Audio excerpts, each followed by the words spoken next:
You wake up in the middle of the night, sweat coating your skin, heart slamming against your ribs. The room is silent, except for your own shaky breaths. For a moment you swear you saw a dark figure at the foot of your bed. Tall, impossibly tall, but it's gone now. You try to steady yourself. Maybe it was just a dream. But then you remember. You haven't been hiking in the mountains for weeks, not since you saw them, the Watchers. And you know deep down, something followed you home from the ridgeline. You're not supposed to look for them. But if you see them, you must never, ever approach. The Dark Watchers are always watching. And tonight, they're watching you. Welcome back to Horror Whisper. If you love getting chills down your spine, or maybe you just want to lose sleep tonight, subscribe for more terrifying legends from the edge of what's real. I promise you'll never hike alone again. Northern California isn't just redwoods and rolling fog. In the lonely ranges of the Santa Lucia Mountains, hundreds have claimed to see something unnatural. Massive, shadowy figures, almost human, looming motionless against the sky. Some say they're as tall as pines, draped in dark, flowing cloaks. Wide-brimmed hats hide their faces completely, if there even are faces at all. They turn with you. They watch with you. But if you ever get the nerve to draw closer, they melt like morning mist. No one has ever met their eyes up close, yet their presence smothers the air, leaving this suffocating feeling, as if your mind is being pawed at by something ancient and inhuman and hungry. It's no wonder so many wanderers never return the same. Let's go back. Picture a crisp morning, hiking the crest of Big Sur. The chilly fog spooling around the rugged coastline, hills rolling green and dangerous under the brush. You're miles from civilization. Your boots hit the earth with that muffled, echoing thump that only happens when you realize how unforgivingly alone you are. The wind rushes, carrying the cries of hawks, the rustle of dry grass, and always the disturbing sense someone is right on the edge of your sightline, just standing, watching. If you look back and see a tall, unmoving shape painted in shadow on the ridge above you, congratulations. You've joined a secret club, a club without invitation, and one you can never leave. The Dark Watchers have noticed you. Here's what makes this truly terrifying. The stories aren't new. They weren't dreamed up on social media or born in half-lit internet forums. They're ancient, etched into the landscape by time and fear. Long before Spanish settlers ever saw California, the Chumash and people had their own words, their own legends for these mountain phantoms. They called them the Old Ones, silent spirits, guardians or curses. Depends who you ask. Hunters who returned from the higher cliffs would come back shaken to the core, muttering about tall shadows standing unmoved in the mists, blocking trails they'd walked a dozen times before. Sometimes they'd spot silent figures standing downhill, half hidden in fog, arms folded, hats drooped low over faces too dark to see. In the early 1930s, poet Robinson Jeffers, living right in Carmel, described the Watchers in his writing. Other local writers and even ranchers followed. They all said the same thing, generation after haunted generation. When you hike those lonely trails and think you're alone, you're not. Something is out there waiting, patient, and if you try and catch it, it will never let itself be truly seen. That's the part that gets you. You're left with nothing but chills and this gnawing need to look over your shoulder again and again and again, Let me give you a first-hand account. Something sent to me by a viewer just last month. This is from a man I'll call Eric, a guy who grew up near Salinas. He'd heard the legends, but never put much stock in them. One afternoon, he took an isolated trail up into the Santa Lucias just to clear his head. It was just after rain. Eric wrote, "The sky was this heavy charcoal gray, but the clouds broke sometimes, and you'd get shafts of gold sunlight striking the ridges like spotlights." Eric paused on a boulder to catch his breath. That's when he saw it, high up on a neighboring slope, dark against the shifting mist. At first I thought it was a tree, but it didn't move with the wind. I could see the outline of a hat, broad shoulders. It just stood there, silent as a gravestone, staring straight at me. Eric felt that primal animal urge we all get, the urge to run, but he couldn't. He just kept walking, and here's where the skin on your arms might crawl. It followed, not with footsteps, not with movement. Every time he glanced up, it had shifted, closer, sometimes farther, but always visible, always watching. When Eric mustered the will to walk uphill toward it, the shape shimmered and slipped away, dissolving into the fog like a bad thought. He never saw it again. But when he got home that night, he felt eyes on him through the window. He swears he did, and sometimes still does. For skeptics, sure, this sounds like a trick of the mind, a game of nerves and shadows. Maybe just a scarecrow, a weather-beaten tree, some half-remembered folklore you absorb from living in a place full of mysteries. Light plays tricks in the wild, especially on the exhausted and the alone. But explain this. Local search and rescue, out there for lost hikers, have their own stories, and it's not always the desperate or the delusional who come back with tales about the watchers. Veteran rangers, used to months in the mountains, say they've glimpsed tall, still giants looming above low ridgelines for hours, never moving, vanishing when approached. They shrug it off, but you can hear the unease in their voices, the way they laugh a little too tightly. When you work these mountains, you learn to respect whatever secrets hide here. Psychologists have a word for these sorts of encounters: pareidolia.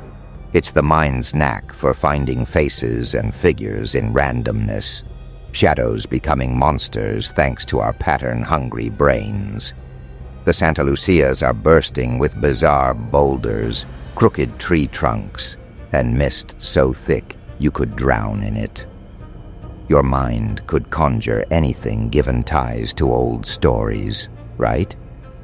But how does that explain the horror that bleeds from these tales, even across languages and cultures? Generations separated by hundreds of years whisper the same story. They see someone out there, but never anyone mortal. Spanish settlers in the 1700s had their own name: Los Vigilantes Oscuros, the Dark Watchers. To them the figures were omens, sometimes warnings, sometimes punishments. Old journals tell of men frozen with fear on lonely paths, convinced the shadows would block their passage and mark them for a misery that stuck for years. In some stories, travelers offered gifts: flowers, food, jewelry, laid out on rocks under the gaze of the watchers, just to placate whatever judgmental spirits ruled the peaks. And the truly strange part, these offerings always vanished by morning. If you're still with me, you need to know. This isn't a local legend you can just leave behind. Out-of-staters, even tourists, are not immune. One woman, a teacher from Ohio, confessed something that still wakes her up at night. She was traveling the Pacific Coast Highway, pulled over at a scenic lookout. the kind where you can see the ocean smashing against the cliffs far below. She stepped away from her car for what she said was 2 minutes to take a picture. Her husband stayed inside the rental, half asleep. When she rejoined him, he was white as a sheet, gripping the steering wheel with knuckles almost translucent. She asked if he was sick. He pointed at the ridgeline across the highway, shaking. There was a man, he whispered, a tall man in black, just standing there. He never moved. I blinked, and he was gone. They checked the photos later, flipping through their phones, hoping for proof. Every single shot, the man in black was never in the frame, but in the reflection of one window shot, in the shimmer of the glass, the shape of a hat and a hint of shadow loomed just over his shoulder. Of course, the internet has caught hold of the story now. Whole threads, forums, YouTube comments, people from everywhere swapping encounters that sound nearly identical. Just shadows. Or has something far older, far stranger, always been out there, slipping through cracks in reality that only open up where the world is wild and no one is watching but you and them? If the mountains are haunted, then so are the people who trek through them. Because nobody leaves after seeing the Watchers without something unknowable burned into their memory. Scientists, as they do, have tried to smother the stories under cool logic. Some blame a natural phenomenon called Brocken specter, when unusual light and weather conditions project your own shadow, gigantic and ghostly, onto a bank of fog, sometimes with eerie halos ringing around you like faded wings. And it's true, climbers atop peaks across the world have seen strange shadows mimicking them in the mist. But ask the people who've seen the Watchers, and it's never just a trick of their own image. Shadows shouldn't wear hats that you're not wearing. They shouldn't move when you stand still. And they definitely shouldn't show up for generations, across cultures, always in the same place, always just out of reach.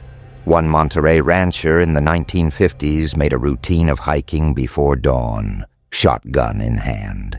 Says it made him feel tough, invincible, alone. But every third or fourth trip, about 2 miles in, he'd spot 1 or 2 massive figures off in the distance, stationed atop high ground, silent, never blinking, always turned to face him. I figured one day I'd catch one, so I made a plan. I'd walk straight toward him, fast, like I had a purpose. I was going to find out if it was a poacher, or a ghost, or just a damn tree.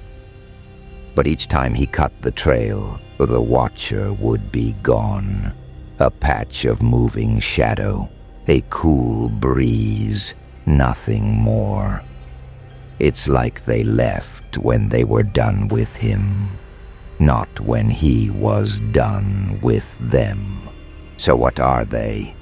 Depending on who you ask, the Dark Watchers are spirits, guardians, ghosts of ancient priests, or even aliens. A limitless hunger cloaked in every piece of folklore and fear you can imagine. Some call them omens of disaster, like the Mothman in West Virginia. Others whisper that they only appear to those the mountain wants to claim, people about to be lost or changed forever. There are even more outlandish theories swarming through the deepest corners of the web. That the Watchers are interdimensional beings, lounging at the edges of our reality, peering in whenever the veil gets thin, feeding on our fear or our curiosity. Maybe that's why you never catch them head on. Maybe they only exist when you're not looking directly at them. Or maybe they're just waiting for someone brave or foolish enough to try and get close. One particularly unnerving report came from a pair of brothers hiking off-trail late in the fall, with the undergrowth turning brittle and sharp. They brought a camera, determined to catch the watchers once and for all. For hours, nothing but cold wind and the occasional snap of a branch under their boots. Then, just before sunset, one of the brothers whispered and dropped to his knees, shoving at his brother's arm. There, on the spine of the next ridge, 3 tall shadows, hulking, still, framed by the fading gold of the daylight. The brothers took turns with their camera, zooming in, snapping shots, praying they'd finally got proof. But just like before, when they finally braved the climb to the summit, the watchers had vanished. The camera, every photo a blur, each file corrupted, as if something had clawed away the images from inside. The only thing left, the thick, steady feeling of invisible eyes pressing down on them as they ran full tilt back toward the safety of their truck. Confused hikers passing through the region sometimes leave uneasy, reporting more than just chills. There are tales of missing time, of hours that seem to vanish in a snap. One minute you're hiking, the next you realize the sun is far lower, the air much colder, and somehow you're miles from the path you remember. And always, those who return from these encounters describe a peculiar, permanent paranoia. For weeks, months, years afterward, they feel watched. Shadows seem to lengthen at dusk. Windows and mirrors reflect things they know shouldn't be there. Some just grow silent, keep their stories buried. Others move away, far from the mountains, and claim it's the only way to sleep again. Across the centuries, the stories collect in hushes and whispers. Generations of ranchers, hikers, poets, and day-tripping travelers, each adding another page to this endless volume of dread. The Dark Watchers never change. Tall, indistinct, always there when the light is just wrong, or when you're at your weakest, or when you dare to think you're finally safe. As if the mountains barrel out their own warning. Out here, you're never truly alone. So the next time you're out on the winding trails, cutting through those old Californian hills, and you sense a hush falling over the world, the birds going silent, the air chilling, the wind slowing until only your heartbeat fills your ears. Don't dismiss it so quickly. Don't shrug off the chill climbing your neck if you glimpse a towering figure, silent and unmoving, watching from the ridgeline above. If you try to get closer and it vanishes, congratulations. Something was there with you, something that isn't supposed to be seen, not fully. The Watchers are patient. The Watchers choose who gets to see them, and who is chosen to carry their secret a little farther down the line. Now I have to ask, have you ever seen something in the wild that you just can't explain? An impossible figure, a feeling of being watched when no one should be around? Drop your creepiest story in the comments below. I promise we read every single one. And if you made it this far, I dare you to share this story with someone who thinks they aren't afraid of the dark. Let them take a night hike after hearing about the Dark Watchers, and let's see what follows them home. This has been Horror Whisper. Remember, some stories are warnings, not just entertainment. Hike safe and never turn your back on the ridgeline. Until next time, keep your eyes open and your nights full of whispers.